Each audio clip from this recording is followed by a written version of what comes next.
Mandibulise kuni bathandi bezemidlalo eMzantsi Afrika, ingakumbi kuni balandeli bebhola elikhulu ke laseMzantsi Afrika. Masenjenje ke baphulaphuli ke sizawungena kumcimbi kaGlory Lelepo. Ndifuna ke sihambisane kakuhle, siqondisane. uGlory Lelepo ekusingathi kuthiwa ke kukhona pha napha ungaboni ngasonye phakathi kwakhe neKaizer Chiefs malunga ke nohambo lwakhe olufuna ubheka pha eMorocco. Kuvakala ngathi ke zininzi ke offers ezivelayo pha malunga noGlory Lelepo. Nangona ke Kaizer Chiefs itheke yona ke isizathu sokuba nemshiya uLelepo zizinto nje ezithize ebebefuna ukuzilungisa pha ngaphakathi.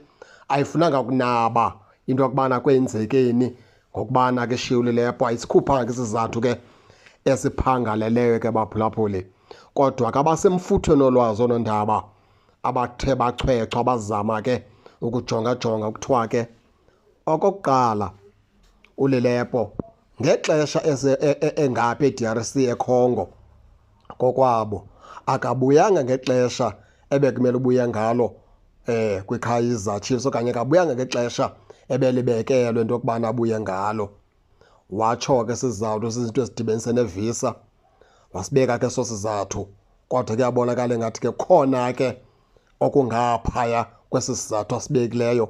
Kuthiwa ke xa zibuya iiplayers zilungise into yokubana ngolesithathu zizawudibana, so that ngolesine zizawuhamba zibheke phaa kwi-pre-season eSpain. Kangabekho futhi ngolesithathu uLelepo xa kubuzwa ke wathi ke ebeyosota iingxaki ezithile nezithile ezipersonal ezijongene naye buqu.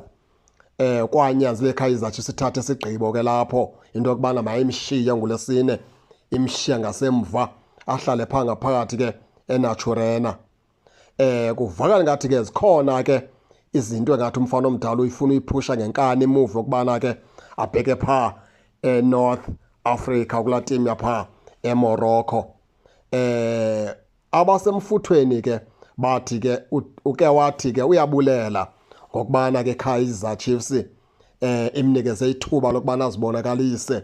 Ubulela kakhulu, kodwa naye ngoku kufele ixesha lokubana acinge ikamva lakhe, into yokubana ngoku alinakekele ngokubona into yokubana ke zininzi ke timu ezimfunayo apha ke eAfrika. Ndifuna ke baphulaphula sihambisane kakuhle. Ikhona ke into ethi ke uLelepo kudilithe kwanto ku-Instagram wakhe ke emdibanisa neKaizer Chiefs ii-pictures ke ngepheleleyo.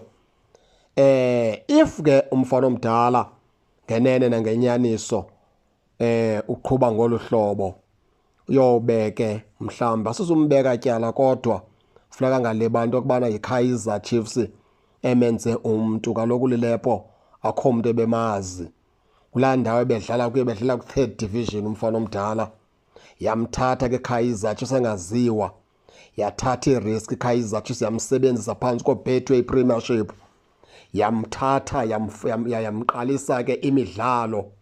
Watsho kuLelepo waziwa, zatsho neetim zaseMorocco zamazi uLelepo bukhona. Watsho nesaDRC waziwa into yokubana ukhona iplayer okuthiwa nguLelepo. Uba ke loo nto leyo umfana omdala iyawucika kuye entloko, wawubeka umfana omdala akakwazi ukucinga, kodwa mele ayicinge into ethi yiKaizer Chiefs emenze wanguLelepo. Ewe ke bathi abasemfuthweni olwazi uyitshilo ke loo nto. Wathi ewe uyabulela futhi yiKaizer Chiefs ke embeke kule ndawo kuye ebomini, kodwa ngoku ufikelela apho mele acingele ifuture yakhe. Injalo ke baphulaphuli ke ndifuna ke ningene ke nani ke nihlalutye le meko, sike sihlalutyeni le meko, kodwa amehlo siwajonge enkalo into yokubana ingaba na yawuzala nkomo na. Ningakhohlwa usubscribe kule channel ukuze ningaphoswa zezemidlalo endizanothulela zona kwixa elizayo kakuhle babukeli.